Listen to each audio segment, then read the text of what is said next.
दोस्तों, आप सभी यह बात तो बहुत सालों से सुनते आए हैं कि हम सभी के पूर्वज बंदर थे।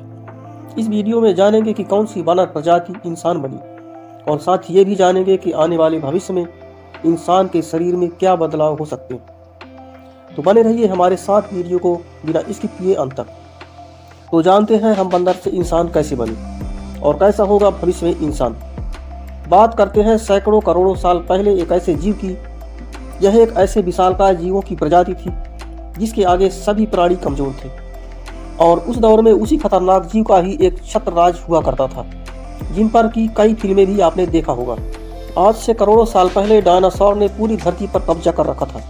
उनके आगे सभी जीव जंतु कमजोर थे और छुपे हुए रहते थे। उन्हीं छुपे हुए जीवों की तरह उस समय स्तनधारी जीव भी इसी तरह अपना जीवन व्यतीत कर रहे थे। उस समय स्तनधारी जीव बहुत ही छोटे और न्यूनतम आकार के होते थे, जिस वजह से ज्यादा समय भूमिगत इलाके में ही बिताया करते थे। धरती पर डायनासोर का खतरा हर समय बना रहता था और फिर एक समय आया कि एक उल्कापिंड धरती से टकराया और एक ऐसे अकल्पनीय मंजर को उत्पन्न किया जिसके बारे में कभी किसी ने सोचा भी नहीं होगा। आज से तकरीबन 65 मिलियन साल पहले उल्कापिंड के कारण धरती पर एक भीषण विस्फोट हुआ और उस विस्फोट के कारण भयानक तीव्र ऊर्जा उत्पन्न हुई। इस ऊर्जा से बचने के लिए छोटे और स्तनधारी जीव तो हमेशा की तरह जमीन के अंदर घुस गए और धरती के अंदर ही छोटे छोटे कीड़े मकोड़ों को अपना भोजन बनाकर जीवित बच गए। लेकिन डायनासोर को अपने विशालकाय शरीर को छुपाना संभव नहीं था। रेडिएशन और एनर्जी के कांटेक्ट में आने से सभी डायनासोर की प्रजाति का अंत हो गया। एस्टेरॉयड के टकराने से धरती पर खतरनाक रेडिएशन फैल रहा था, जिससे पूरी पृथ्वी में प्रलय सा आ गया था। आसमान में धूल की मोटी परत जमने से सूर्य मानो अस्त सा हो गया और चारों ओर अंधेरा सा छा गया। धरती पर सूर्य की गर्मी तो नहीं पहुंच रही थी, लेकिन एस्टेरॉयड के टकराने के कारण धरती काफी गर्म हो चुकी थी। उल्कापिंड टकराने के बाद जब काफी साल बीत गए और सूर्य की किरणें फिर भी धरती तक नहीं पहुंची, तो यह सिलसिला काफी लंबे समय तक यूं ही चलता रहा। इसका परिणाम यह हुआ कि धरती पर सभी पेड़ पौधे सूख गए। डायनासोर की प्रजाति पूरी तरह खत्म हो गई और इस भयानक प्रलय के कारण प्रकृति असंतुलित हो गई, जिसके बाद केवल 5% जीव ही धरती पर जीवित बच पाए, जिनमें से अधिकतर जीव स्तनधारी जीव यानी मेमन की श्रेणी में थे। कुछ साल बाद धरती का तापमान बैलेंस हुआ तो प्रकृति फिर से धीरे धीरे सामान्य होने लगी। पेड़ पौधे फिर से हरे होने लगे और धीरे धीरे ऐसे ही परिवर्तन हुए। कुछ नए जीवों का भी जन्म हुआ। इसी श्रृंखला में आज से लगभग 5.5 करोड़ साल पहले बंदरों का जन्म हुआ। लेकिन गौर करने वाली बात यह थी कि यह बंदर आजकल के बंदरों से बिल्कुल अलग दिखते थे। जैसा कि आप इस वीडियो में देख रहे हैं कि इनका शरीर आज के बंदरों की अपेक्षा छोटा था। मुंह आगे की ओर छोटा सा लंबा था और पूंछ गिलहरी की तरह ऊपर उठी हुई थी। जब इनका नरकंकाल पुरातत्व विभाग वालों को मिला तो उन्होंने इसी को धरती पर बंदरों का पहला रूप घोषित कर दिया। फिर धीरे धीरे इसी बंदरों जैसी प्रजाति की शारीरिक संरचना में परिवर्तन आने लगा। इसी तरह जीव जंतुओं के साथ साथ धरती भी धीरे धीरे परिवर्तित और संतुलित हो रही थी। कई लाख सालों बाद वातावरण पूरी तरह से सामान्य हो चुका था। दिन तथा रात अपने निर्धारित समय से पूरे हो रहे थे। ऐसे में बहुत जीव शाकाहारी थे जो प्राकृतिक चीजों से अपना पेट भरते थे, तो वहीं कई जीव मांसाहारी भी थे और धीरे धीरे शिकार करने की प्रवृत्ति में आ रहे थे। लेकिन सामान्य होते होते धरती पर फिर एक विपत्ति आई, जिससे अफ्रीका द्वीप के पूर्वी क्षेत्र में एक नई पर्वत श्रृंखला बन गई, जिसे ईस्ट अफ्रीकन रिफ्ट वैली के नाम से जाना जाता है। इस पर्वत श्रृंखला के कारण मौसम में काफी परिवर्तन आया। वहाँ के जंगलों में हवा का प्रभाव बहुत कम हो गया, जिसकी वजह से जीव जंतुओं को भारी नुकसान पहुंचा। अफ्रीका के जंगलों में काफी समय तक बारिश नहीं हुई और वहाँ की जमीन तथा पेड़ पौधे काफी हद तक सूखने लगे। नदियों में पानी भी नहीं रह गया। इन सब में सबसे ज्यादा संघर्ष जानवरों को करना पड़ा। इसी अफ्रीका के जंगल में एक प्रजाति रहती थी जिसका नाम था पियरोलिप्थेकस। और आपको जानकर हैरानी होगी कि जानवरों की यह प्रजाति आगे चलकर हमारी पूर्वज बनी। जैसा कि बंदरों का स्वभाव है कि वे एक डाली से दूसरी डाली पर कूदते हैं और इसके लिए वे अपने आगे के दोनों हाथों का सहारा लेते हैं। उस समय भी ऐसा ही होता था, लेकिन धीरे धीरे यह बंदर अपने दोनों पैरों से पेड़ों की डाली पर खड़े होने की कोशिश करने लगे और धीरे धीरे दोनों पैरों पर खड़े होने की उनकी क्षमता मजबूत होती गई। समय में आगे जाकर जब उनका विकास हुआ तो इन प्रजातियों में भी अलग अलग रूप देखे गए। इनमें से कुछ तो चिंपैंजी बन गए, जिन्हें हम आज भी देख सकते हैं और वे इंसानों से काफ़ी मेल खाते हैं। और कुछ प्रजातियां धरती पर उतरकर पूरी तरह से इंसान बनने के लिए धीरे धीरे विकसित होने लगी। इन सभी प्रजातियों में सबसे पहले एलडीपिथेकस रेमिनंट्स पेरू से धरती पर उतरकर अपनी भोजन तलाशने लगी और जीवन यापन करने लगी। यह एक क्रांतिकारी कदम था, क्योंकि इसके माध्यम से आगे आने वाली पीढ़ियों को एक नई प्रजाति की धरोहर मिलने वाली थी। अब तक के इतिहास में आई हुई सभी प्रजातियों में से एलडीपिथेकस ने अपना विकास सबसे अधिक तीव्रता से किया, जिसके अंतर्गत इस प्रजाति के जीवों ने, या ये कहें कि हमारे पूर्वजों ने, धीरे धीरे महज कुछ ही सालों में अफ्रीका के सभी क्षेत्रों में अपने समुदाय को फैला लिया। लेकिन अपनी पिछली पीढ़ियों से अधिक बुद्धिमत्ता होने के कारण यह सिर्फ अफ्रीका तक ही सीमित नहीं रहे, बल्कि उन्होंने अपनी यात्रा पीढ़ी दर पीढ़ी आगे बढ़ाई और फिर समय आने पर पूरी तरह से धरती के हर कोनों पर निवास करने लगे। अपने पूर्वजों के विपरीत ये पैरों से तो चलते ही थे, लेकिन इसके साथ साथ समय आने पर इनका शरीर उनकी आवश्यकताओं के तहत ढलने लगा। तब आगे जाकर इनके हाथ पैरों के समान लंबे होने लगे, और ऐसा इसलिए क्योंकि यह पहले पेड़ों पर लटकते थे तो इनके हाथों की लंबाई बहुत अधिक थी। पर जैसे जैसे इनकी आदत कम हुई, वैसे वैसे इनकी शारीरिक बनावट में परिवर्तन होने शुरू हो गए। फिर जब यह धीरे धीरे दो पैरों पर ही चलने लगे तो इससे इन्हें शिकार करने में भी आसानी होने लगी, और इस नए परिवर्तन से इनकी ऊर्जा भी बचने लगी। धीरे धीरे इसी तरह से बदलाव होता गया और इनका शरीर परिवर्तित होता गया।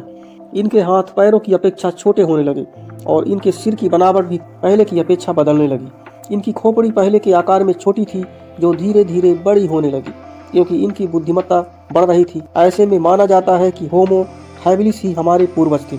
इनके मस्तिष्क का भी विकास होना शुरू हुआ और धीरे धीरे उन्होंने बुद्धि के प्रयोग से नई नई चीजें सीखी, जिनमें से सबसे पहले तो उन्होंने पत्थरों को हथियार के रूप में इस्तेमाल करना सीखा। पत्थरों को हथियार की तरह प्रयोग करने से उनके हाथों की बनावट में परिवर्तन हुआ और उनकी उंगलियों में बदलाव होना शुरू हुआ। होमो हैबिलिस ने ही सबसे पहले शिकार करना शुरू किया था, लेकिन अपने प्राथमिक युग में यह शिकार को कच्चा ही खाते थे, क्योंकि इन्हें पकाने की प्रक्रिया पता ही नहीं थी। लेकिन उन्होंने पत्थरों को आपस में घिसकर आग की खोज भी कर ली। आग की खोज मानव विकास की शायद अब तक की सबसे बड़ी खोज थी। पहले तो मनुष्य आग से डरता था, लेकिन जब उसे आग के महत्व का पता चला तो उसे बहुत ही सुविधा होने लगी। आग के द्वारा यह कच्चे मांस को पकाकर खाने लगे, जिससे उसे भोजन करने में आसानी होने लगी। साथ ही साथ उसे ठंडे मौसम से भी बचाने लगी। जब इनकी बुद्धि में थोड़ा और विकास हुआ तो ये हर भोजन को पकाकर खाने लगे, जिससे पाचन में आसानी होने लगी और इनकी ठंड का सामना करने के लिए इस्तेमाल की जाने वाली वो ऊर्जा भी बचने लगी। इसके अलावा खाने को पकाकर खाने से इनके कच्चे मांस को चबाने में लगने वाली ऊर्जा भी बचने लगी, और वही ऊर्जा इनके दिमाग के विकास में सहायता करने लगी। इनके दिमाग का विकास धीरे धीरे बढ़ता गया और फिर आज से लगभग 2 लाख साल पहले की पीढ़ी बड़े दिमाग के साथ जन्म लेने लगी। इनके दिमाग के साथ साथ शरीर की अन्य आंतरिक संरचना में भी परिवर्तन हुआ, जैसे गले की नली की बनावट भी बदली, जिससे उनकी आवाज में परिवर्तन हुआ। अब वे अपनी अलग तरह की आवाज निकालकर आपस में संपर्क करते थे तथा अपनी बात एक दूसरे को समझाते भी थे। इंसान ने खाना खाना, एक दूसरे से संपर्क करना और अपने आप को सुरक्षित रखना तो सीख लिया था, लेकिन वह पूरी तरह से विकसित नहीं हुआ और ना ही उसने अपने लिए घर बनाना सीखा था। आग के आविष्कार के बाद हमारे पूर्वजों ने पेड़ों के पत्तों और जानवरों को मारकर उनकी खाल से अपने शरीर को ढकना सीखा। फिर धीरे धीरे बहुत सारी खोजें की जो एक मानव को सभ्य मानव बनाती है। दोस्तों, वीडियो पसंद आ रहा हो तो लाइक जरूर करें। एवोल्यूशन एक ऐसी प्रक्रिया है जिसके अंदर हम लगातार विकसित होते रहते हैं। एक थ्योरी के मुताबिक आम इंसान पहले बंदर की तरह थे, या ये कहें कि बंदर ही थे। समय के साथ साथ हम भी अपने आप को विकसित करते रहे और आज की दुनिया का सबसे शक्तिशाली प्राणी बन गए। पहले हमारे शरीर के ऊपर बालों की भरमार थी और हम लोगों का जीवन भी शिकार पर निर्भर था और गुफाओं में रहते थे। असल में पहले हम किसी जानवर से कम नहीं थे, पर अब अपने आप को विकसित करके दुनिया का सबसे उन्नत जीव बना लिया है। यह सफर होमो सेपियंस से ह्यूमन तक। पर क्या हमारा एवोल्यूशन यहीं आकर रुक गया? ऐसा नहीं है। असल में यह लगातार विकसित होता रहता है। और क्या आपको पता है, एक थ्योरी कहती है कि जो प्राचीन समय में डायनासोर धरती के ऊपर रहा करते थे वे भी लुप्त नहीं हुए थे। असल में उन्होंने भी एवोल्यूशन के कारण पक्षियों जानवरों का रूप धारण कर लिया था। इस थ्योरी के हिसाब से आज के समय में हम जितने भी पशु पक्षी हमारे आसपास देखते हैं वो सभी प्राचीन समय के डायनासोर के एवोल्यूशन के कारण ही विकसित होकर हमें आधुनिक दुनिया में दिखाई देते हैं। प्राचीन समय से ही हम सभी जीवों का डीएनए कुछ इसी प्रकार का है, जिसके अनुसार हमारा शरीर जिन अंगों का इस्तेमाल करते रहता है उन अंगों का आकार बढ़ता रहता है और जिन अंगों का इस्तेमाल करना बंद कर देता है वो अंग समय के साथ लुप्त होते जाते हैं और हमारे शरीर का हिस्सा नहीं रहते। चार्ल्स डार्विन ने अपनी किताब के अंदर बताया कि आने वाले समय में हमारी बॉडी के अंदर 12 अंग गायब हो जाएंगे, क्योंकि अभी वे हमारे कोई काम नहीं आते, पर प्राचीन समय में आप उनका बहुत इस्तेमाल करते थे।